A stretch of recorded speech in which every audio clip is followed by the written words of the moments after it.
What is up, everyone? Hope you're all doing well. Welcome to a very short episode trying to explain the Bxrry situation, which is allegedly over as of right now. If you guys have no idea about the background of this story, I will link my video on this explaining the background and kind of giving a TLDR of it, as well as a few other videos out there right now around his situation, which is absolutely insane. First of all, I do want to say hopefully this situation is getting better. Hopefully it truly is over, as Bxrry took the live stream one last time, supposedly last night, or yesterday I should say, to clarify all of the evidence out there and that his situation is getting better. He did make mistakes on his own end, but everything is going to be okay despite all the theories out there, all the conspiracies against him. Apparently, as of now, it is completely over, and I will have to take his word for that one last time. So it should be our last video on the situation. If you guys do want a quick TLDR, I will link those videos down below, as well as give you a brief one right now.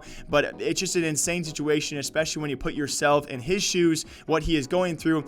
I've never seen something quite like this, because we now do know a couple of things. First of all, in his live stream, he was crying throughout pretty much the entire thing. It was heartbreaking. It was saddening to watch a kid go through this kind of thing, because we do know now for sure he showed evidence of this on that live stream, screenshots as well as video. His setup was destroyed, at least partially, by his stepdad. We all knew about that many days ago. Alongside that, his own friend Tusky has confirmed that apparently, according to Tusky's words, it was actually Bxrry's stepdad also inciting physical violence upon him, which in any case is never a good idea, and that's possibly why he also did prove police have been involved multiple times. On his live stream yesterday, he does show us actual camera footage of police showing up several times to his home. So police have already been involved, guys, and again, when you put yourselves in his shoes, how he's reacted throughout the entire thing, we really can't judge him for that, because the situation he is in, his stepdad is destroying his future, his livelihood, his passion. He's also apparently potentially physically violating him on top of that.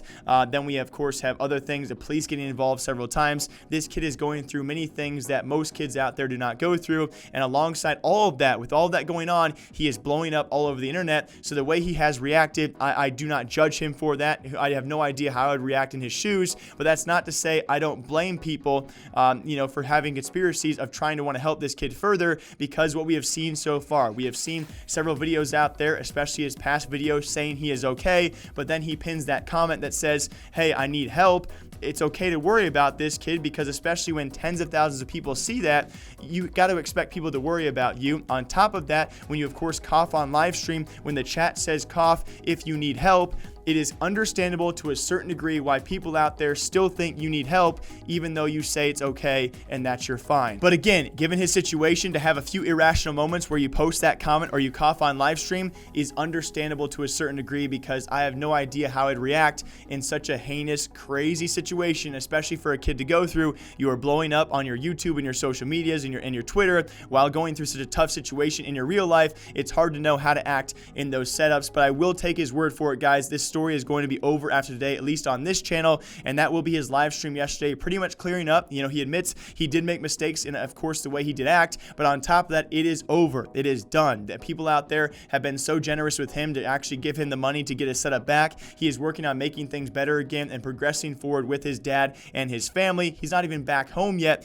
It is pretty much the saddest part of the situation, and there's so many more steps and layers to this, so I will take his word for it, guys. I think he totally understands the way he acted at some moments was not the right thing to do. Am I going to judge him for it? No, because a kid going through his situation, it's entirely impossible to know how you yourself would react as well. So lastly, guys, we're going to take his word for it. I truly do hope the best for his situation, because it is tough to see a kid going through this and being okay and going back to a normal life anytime soon, especially when there are channels out there continuing to have conspiracy theories that don't even make any sense whatsoever, which Bxrry did call out on his live stream yesterday as well. I hope the best for you, Bxrry. If you do see this, man, if you need anything to reach out for, or any re-encouragement, to try and somewhat resolve the situation, I'm always here. The team is always here, but I do wish you the best of luck going forward. An incredibly tough situation to even cover. And as always, my name is Jake. I'll be back here later today, guys, breaking down hopefully happier CSGO and esports news for all of you guys. Until then, take care of yourselves.